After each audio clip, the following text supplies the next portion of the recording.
talking about Luca Vuskovic, the amazing Luca Vuskovic that just keeps surprising every single person every step of the way. More awards coming for Luca Vuskovic. Not only was he named in Team of the Year, so let's actually go and look at Team of the Year in the Bundesliga. This is the kind of caliber that he's being put up with. This is Player of the Season. Let's go look at Team of the Year quickly. So they got Gregor Kobel in goal, a back three of Schlotterbeck, back four of Schlotterbeck, Jonathan Tah, Upa Meccano, and Luka Vuskovic. They put him in. Yeah, they just had to shoehorn him in there because he's been so good. Fullback. Got Kimmich, Pavlovic, and Angelo Stiller in midfield. Then Luis Diaz, Harry Kane, and Michael Elise up front. So, I mean, all of them are like seasoned veteran pros, and you've got Luka Vuskovic in there. It's just quite incredible, isn't it? I mean, all of them are, you would say, top class. Some even most even world class players, and then to Vuskovic, to put him into that category is phenomenal. It just goes to show how amazing he's been. He's up for Player of the Season, as we just showed before. He's in Team of the Season. His quality knows no bounds. It's just incredible how good he has been and how he just keeps going from strength to strength. I mean, I would have if he would have gone to the Bundesliga and just played a bunch of games and done all right, people would have said it would have been a good season for him just to be at home in the Bundesliga. Yeah. But to not just be at home, to not just actually excel, but to actually be one of the best players, not even defenders, is astonishing. That is astonishing. It really is. So I mentioned Player of the Season. He's up for them. He's one of the 10 or 11 contenders up for Player of the Season. Is that not just the team? Is that not the same thing? That's for Player of the Season. But I'm saying, is it not the same as team? Is that everyone who's in the team is up for player or not? I guess so. Yeah, that's 11 players, isn't it? That's the Team of the Season. Yeah. Yeah, you're right. So, I mean, every single one of them is up for Player of the Season. But it's mad, isn't it? It's mad. Like, there's only 3 attacking players there up for Player of the Season, which is quite crazy. But I don't think this is the one he's going to win. But he might win Young Player of the Season because he's up for Young Player of the Season as well. And that's just between 3 players, and that is Yan Diomande, Ibrahim Maza, and Luka Vuskovic for Rookie of the Season in the Bundesliga. So he's really coming in for recognition, isn't he? Yeah, the only thing with Diomande, he's had such a great season, hasn't he? So has Luka. No, he has. I'm just saying he's also had a fantastic season. What was it? 12 goals, 7 assists. It's going to be hard to beat, but Vuskovic got half Player of the Season, didn't he? So I think already he's been on everyone's lips throughout the whole year. He's not left anyone's attention. So I think he's got a great shout. Is anyone who's favourite? Or I don't know if you can look at it. I don't know. I haven't seen who's favourite, but he won half Player of the Season for the player, like not even young player, like Player of the Season over Harry Kane. It's just like mad. Let's talk about Will Lankshear now. Because he has had a stellar season for Oxford. George Sessions did an article on him for the PA today, saying that Premier League clubs are ready to pounce if Tottenham decide to let go of forward Will Lankshear. Any decision on Lankshear's long-term future at Tottenham will not take place until there's clarity over which division the club will be in next season. But there is optimism about his prospects under Roberto De Zerbi. Lankshear, who's developed physically in the Championship and has broken his top speed on a multiple occasion this season, won Oxford's Golden Boot this season, scoring 12 goals in all competitions, and also won their Young Player of the Year this year as well. So Will Lankshear. So it's very interesting, Will. There's a bit of comparison drawn with him and Evan Ferguson, who obviously Evan Ferguson, I know he hasn't gone on to be the player we all expected him to be, but Roberto De Zerbi brought him through and scored 11 Premier League goals in his first season. Yeah, I wonder what we do with Will Lankshear. Obviously, he's had a fantastic season for a struggling Oxford team who ended up going down. So to be able to get that amount of goals for a relegated championship team at 21, in his not his first loan spell, but was it his second loan spell? Because he had West Brom last year. I think this is his second. Yeah, second. West Brom last year, now Oxford. So it's impressive. And I'm surprised Premier League. I thought he'd be going, if he was to be sold, maybe down to the Championship. But apparently there's interested in him around Europe as well. He is a 21-year-old striker scoring lots of goals, and he obviously did unbelievable in the PL under 21. He was banging the goals left, right, and centre. Whenever he has played for Tottenham, I think he's looked quite good. I remember that first pre-season, his first pre-season, I remember he scored quite a few goals. I remember him scoring at Hearts, and I think he scored a few. And then when he scored against Galatasaray, Europa League, he scored.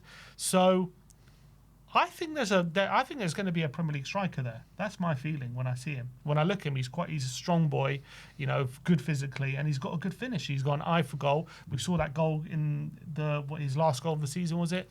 Bend it in from 25 yards. And I think the main thing is what they're saying. He's breaking his top speed, so he's working on getting those physical edges, improving. That's where you really saw Kane when he was coming into Spurs. Obviously, when in youth level, he was a fantastic finisher. But I think the big question mark about Kane was physically. Was he ever going to be a Premier League striker physically? And then what you started seeing was he will always, when he broke into the team, physically, he was beating players. He was beating players for pace even. He was out-muscling players. And then obviously he had that finishing to back it up. And could Lankshear physically get to a similar pace? If he does, there could be a good Premier League striker there. I wonder if De Zerbi might take a look at him in pre-season and think, maybe I'll keep him around. I'm excited to see. I think he will be here pre-season. You got to remember as well, Will Lankshear now, this season at Oxford, is better than any of Kane's loan spells in the Championship. Yeah. So you got to give him a lot of credit for that. And we've mentioned it, or I've mentioned it a few times, that when you watched Will Lankshear last year in the under-21s or 2 years ago when they won the division and they won the cup, and even a few traits at Oxford this year, you can definitely see the lessons that he's learned from Harry Kane, and he's used Harry Kane as a role model to model his game on. So I think that is fantastic. And Oxford put out this message on the back of him leaving the club, which I thought was a really nice message, saying, we can confirm that Will Lankshear has returned to his parent club, Tottenham Hotspur, will make 46 appearances in all competitions, scoring 12 goals, earning the 25-26 Golden Boot. A fantastic addition to the squad from the moment he arrived. Will embraced everything it means to represent Oxford. Wishing you all the very best in the future. You will always be a yellow. Lovely message. So apparently as well on the last day, obviously they got relegated, but he was the last one on the pitch just clapping all the fans. So he obviously had a great time there. Yeah, and if you look at the comments as well, it's just loads of Oxford fans being so grateful and thankful for him. It was a brilliant loan spell for him, and clearly got a good relationship with the fans. So just goes to show as well what kind of character he is, which is obviously brilliant. I just do wonder what we're going to do with him. I really want to see him get an opportunity. I just get a feeling about Lankshear that he's going to be a really good player. Yeah, I agree. I've always been impressed with him. Yeah. So I would love to give him a go, but we are a massive club. Is giving Lankshear one of our striker roles the answer? Then again, when Kane broke through, he was actually third choice at the time to Soldado and Adebayor, and he was just so good we couldn't ignore him. The difference is at that point we had Europa League, and he was just banging the goals in Europa, wasn't he? And we just couldn't ignore him after a certain point. Lankshear won't have that luxury. He would have had a lot of minutes this season if he would have stayed, I'll tell you that. Yeah, but it's true, but we don't have that luxury of if he's going to have two strikers ahead of him of probably giving him those minutes. Could he be a backup to someone? That's the question mark. Is it too big of a risk? I think give him pre-season and see, but we might have a striker in place for pre-season, so it's hard to say. Yeah, I think another thing as well, that reminiscent of Harry Kane, Arsenal let him go from the academy, and who snapped him up? Tottenham, and that's exactly what happened with Harry Kane as well. So Kane regen. Maybe history is repeating itself here. Kane regen. Let's get on and talk about Jamie Donley, because he also was at Oxford second half of the season. Obviously, he wasn't there first half, and he had a bit of a poor loan spell. Where was he first half of the season, Jamie? Donley. He was... God, I've slipped my mind. Yeah, it's completely slipped my mind. But anyway, he was poor. He didn't get in the team. And second half of the season, he's gone to Oxford, got an injury straight away, and then he was quite irregular in that Oxford team, got one goal. Stoke, that was it. And he has returned to Tottenham now. But from what the article said from George Sessions is that Oxford can still activate the buy option, can still trigger it, but it is $4.5 million. They're not doing that. And for a League One club, I see that finally highly fanciful. They're not doing that. I don't even think that. Apparently, they wouldn't have even done it even if they stayed up. I think they wouldn't have spent the money on signing Donley. So I don't think that's the worry. Is this his last summer at Tottenham, do we think? Is he going to be sold? Yeah, I mean, look, he's 21 years of age now. I don't... Same age as Lankshear, to be fair. It is, but Lankshear didn't have... I mean, he didn't have the same impact as Lankshear, albeit not there at the same time, and he was held back by injuries as well. Look, cast your mind back to this time last year. We're all waxing lyrical about him, about the loan spell from Leyton Orient. So I think there is a player there. And Donley and Lankshear were the ones that struck that relationship in the under-21s. But I still think he needs to develop a bit more. Maybe one more loan spell and see where we go.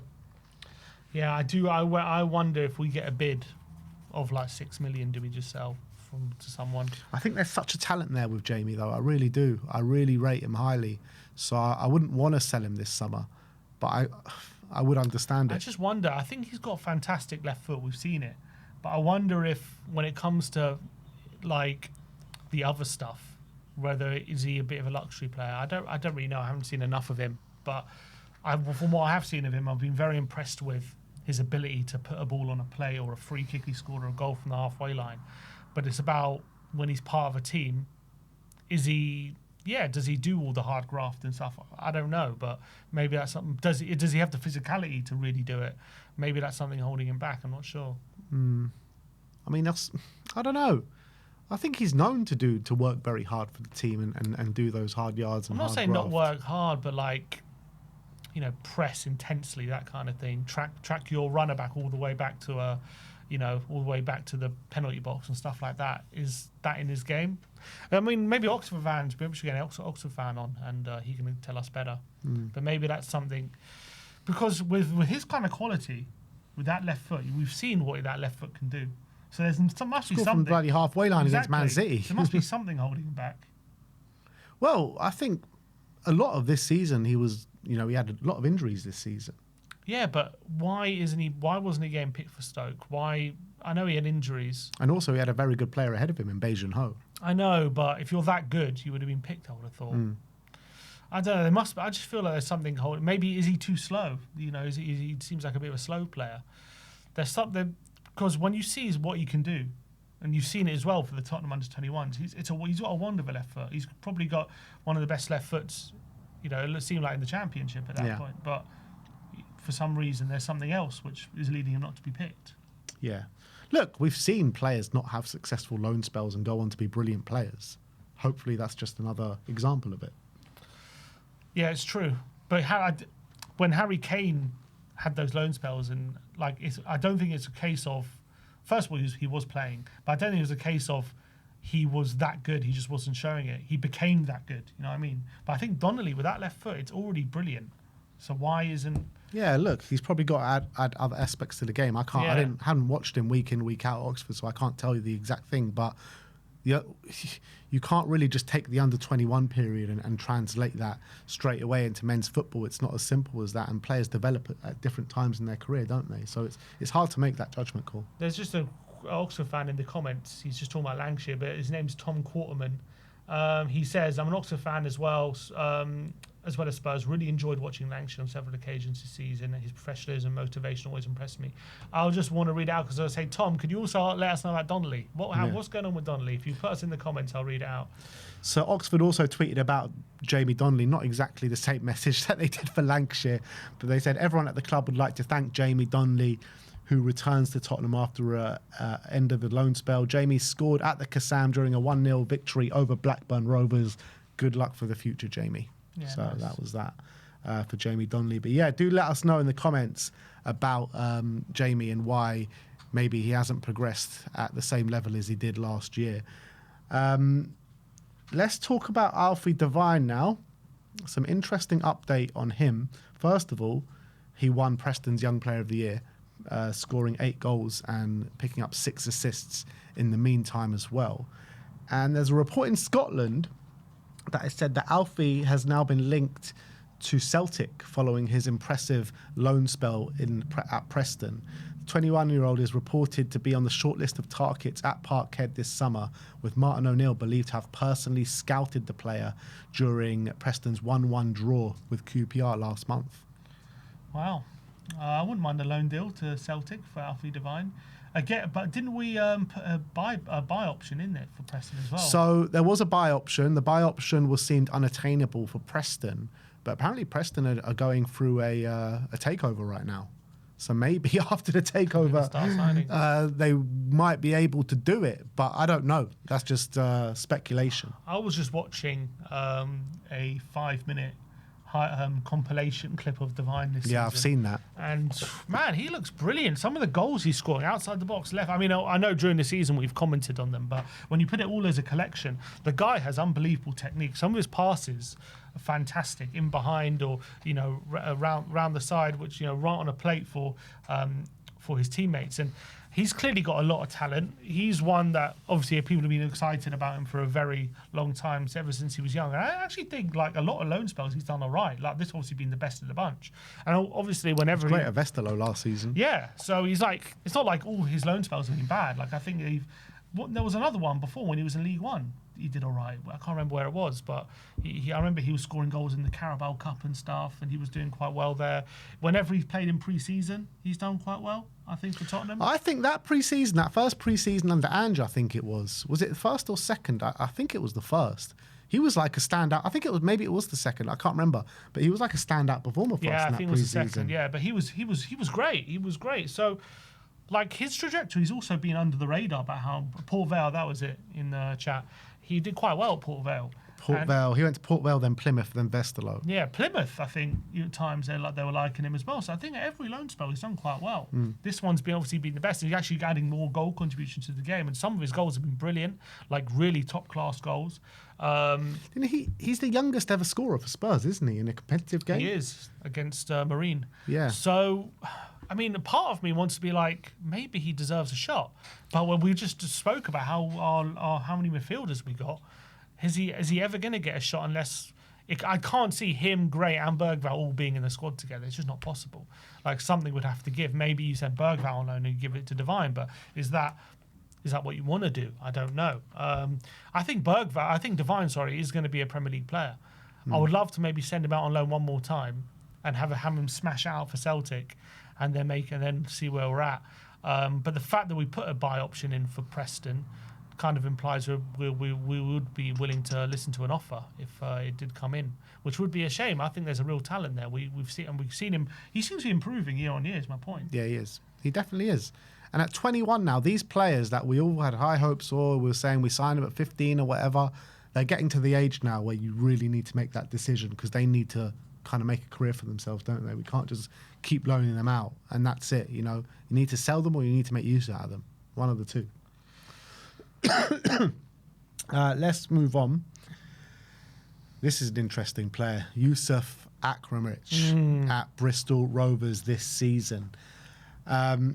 Steve Evans, the Bristol manager, has had some great words about him. He says, don't discount that he'll come back to Bristol next season. We'll work hard to try and make that happen, but ultimately we have to respect Tottenham Hotspur and we have to respect Yousef, and he has to do what's right for him, but he knows my thoughts. His mum and his dad and his brother were here today talking about the last game of the season, and they've said that I've treated him like my son, and that's how you should treat young players. Now, this is where it gets interesting. Excuse me. Because similarities in the Bristol ranks have likened Akhamrich's time at Rovers to when Elliot Anderson was on loan there, who was also impressive during his loan spell from Newcastle in the second half of the 21-22 season, which saw Rovers promoted to League One on the final day. Anderson scored 7 and registered 6 assists in the second half of the season.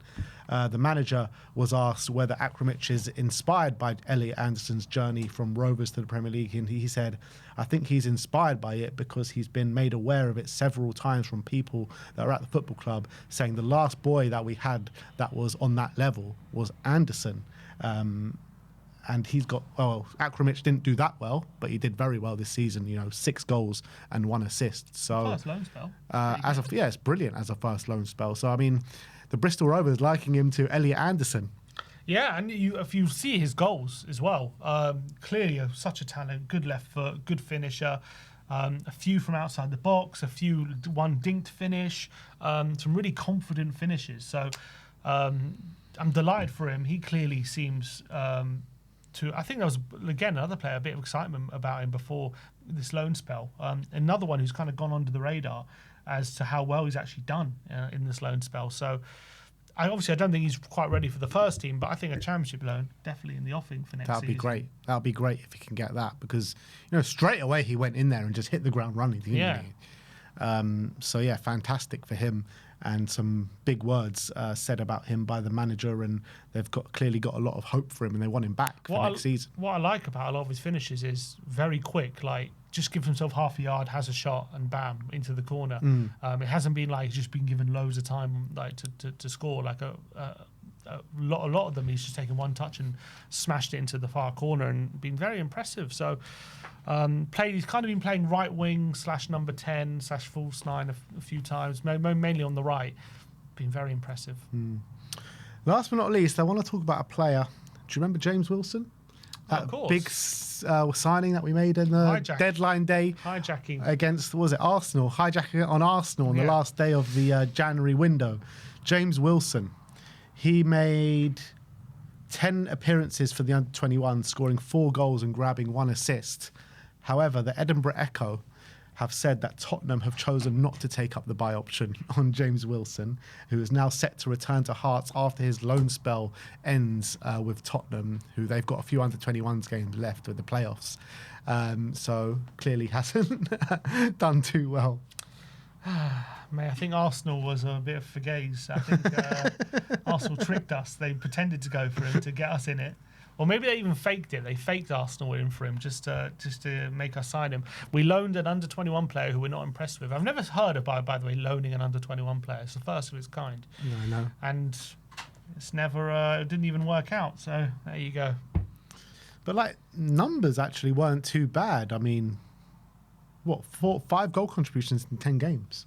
Not horrendous. It's not too bad, is it? And we've decided, you know what, we've seen enough. No Will Lankshear. No Will Lankshear.